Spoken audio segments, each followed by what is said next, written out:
Kita langsung bergabung dengan tenaga ahli utama KSP, Ahli Bokhtar Ngabalin, dan Direktur Eksekutif Indonesia Political Review, Ujang Komarudin. Assalamualaikum, Bang Ali, Kang Ujang.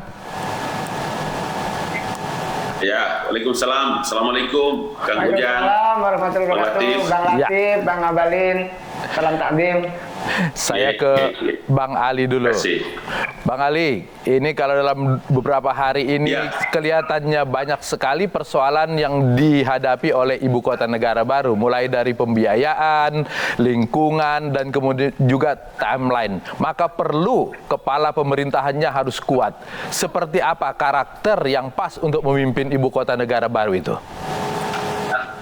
Ya, kalau kepala pemerintahan daerah khusus ibu kota Nusantara atau kepala otorita IKN Nusantara, semuanya berjalan dengan baik kan? Ada undang-undang, kemudian pembahasan tentang skema pembiayaan dan lain-lain sebagainya.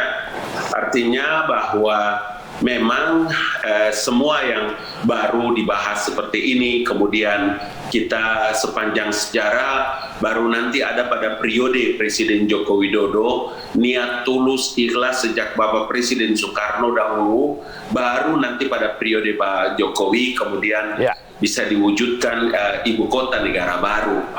Saya banyak baca referensi dulu waktu Mahathir juga membangun Putrajaya setelah pindah dari Kuala Lumpur, seperti itu juga memang mendapatkan banyak tantangan.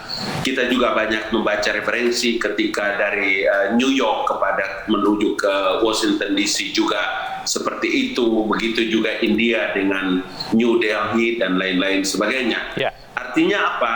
Tugas dan tanggung jawab kita sekarang, termasuk iNews TV, Kang Ujang, dengan semua kawan dan sahabat yang terus kita membangun narasi-narasi positif terhadap apa yang sedang dibicarakan tentang ibu kota negara baru. Saya tambahkan sedikit, Bang Latif. Semua orang yang berbicara tentang ibu kota negara baru itu adalah bicara tentang peradaban masa depan Indonesia. Bukan bicara untuk kepentingan siapa-siapa, tapi bicara untuk kepentingan masa depan Indonesia 100, 200, 300 tahun yang akan datang.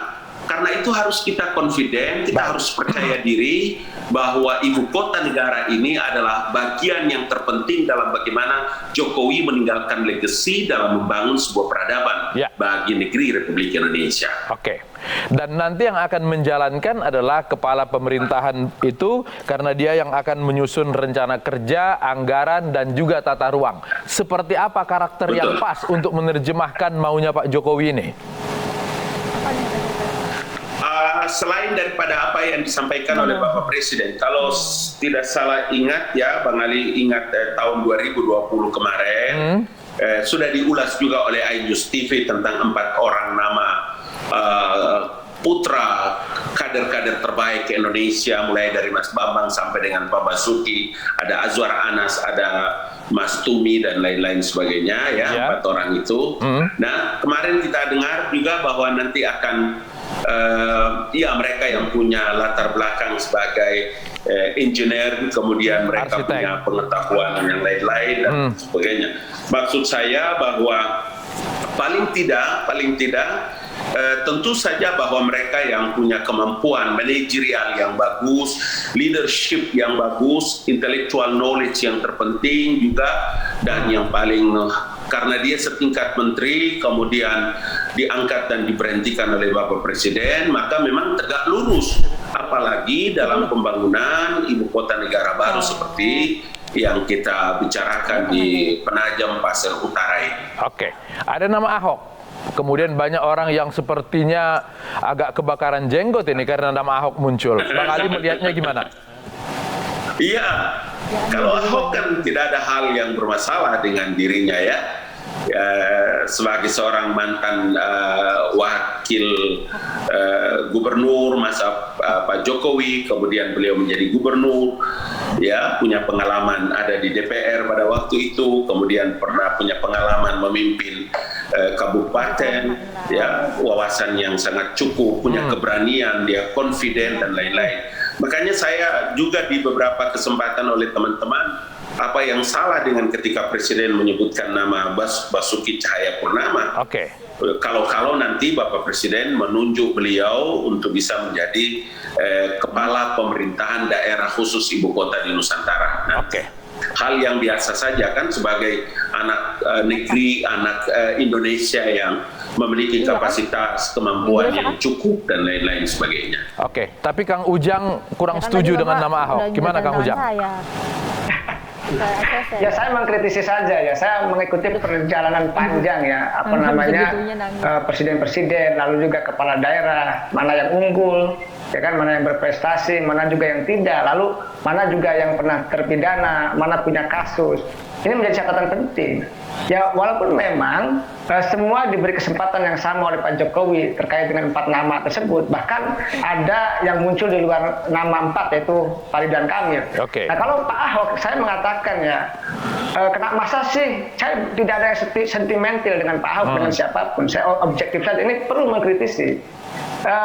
Secara manajerial Pak Ahok bagus, tapi secara sosial jangan lupa beliau pernah terpidana gitu, walaupun kasusnya penistaan agama gitu kan. Lalu kedua, kalau saya mau ungkapkan gitu, saya pernah dekat dengan Prof. Edi, anggota BPK dan itu almarhum gitu. Saya berdiskusi matang dan mengaudit tentang kasus Ahok. Saya tidak sebutkan lah, ada indikasi-indikasi terkait dengan pidana yang lain. Nah, saya ingin mengatakan ya, masa sih dari 273 juta penduduk Indonesia gitu ya, tidak ada nama lain yang lebih hebat, lebih dahsyat. Dalam konteks tertentu memang saya sepakat ya, manajerial Ahok ketika di Pemprov itu bagus. Tetapi secara sosial jangan lupa banyak penolakan dari sana sini. Dan saya katakan saya bukanlah salah satu yang kebakaran jenggot itu, tidak. Tetapi saya ingin menempatkan gitu bahwa saya juga punya data yang saya bisa pertanggungjawabkan untuk bisa disampaikan. Agar sebanding gitu ya. Yang dikatakan Bang Ali senior saya, Bang Ali Ngabalin itu ya benar. Tapi yang dikatakan oleh saya juga insya Allah mengandung nilai-nilai kebenaran. Makanya saya sampaikan di forum Indus TV ini begitu. Baik, gimana Bang Ali? Katanya kurang pas karena pernah berkasus dan menjadi terpidana.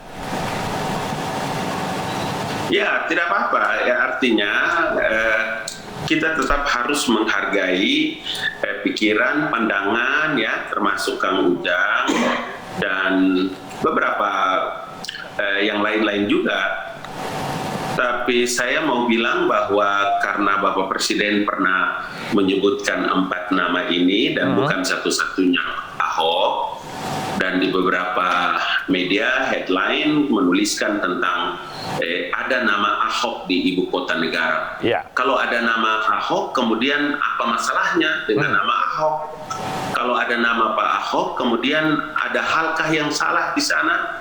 Bahwa nanti kemudian publik punya penilaian seperti apa yang disampaikan oleh Kang Ujang, ya, di dalam negara demokrasi tentu saja kita punya pikiran, punya latar belakang pendidikan yang berbeda, kita punya pandangan dan pikiran yang sama, tapi saya harus mengawal kebijakan-kebijakan yang telah ditetapkan oleh Bapak Presiden terkait dengan ibu kota negara, dari kantor staf Presiden, perintah Pak Muldoko, kemudian arahan Pak Deputi. Maka tugas-tugas kami adalah melakukan debottlenecking terkait dengan delivery unit dalam posisi kantor staf Presiden. Karena itulah bagi saya is okay. Ini alam demokrasi, keterbukaan, tentu saja siapa boleh memberikan penilaian, tapi otoritas tertinggi yang ada itu adalah di tangan Bapak Presiden.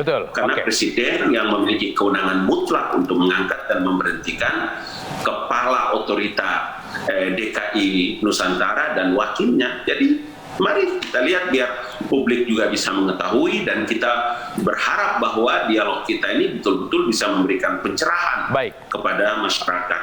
Gitu. Kang Ujang, selain pernah terpidana, ada catatan lain yang kemudian kalau Ahok ditunjuk maka mudaratnya lebih banyak daripada manfaatnya?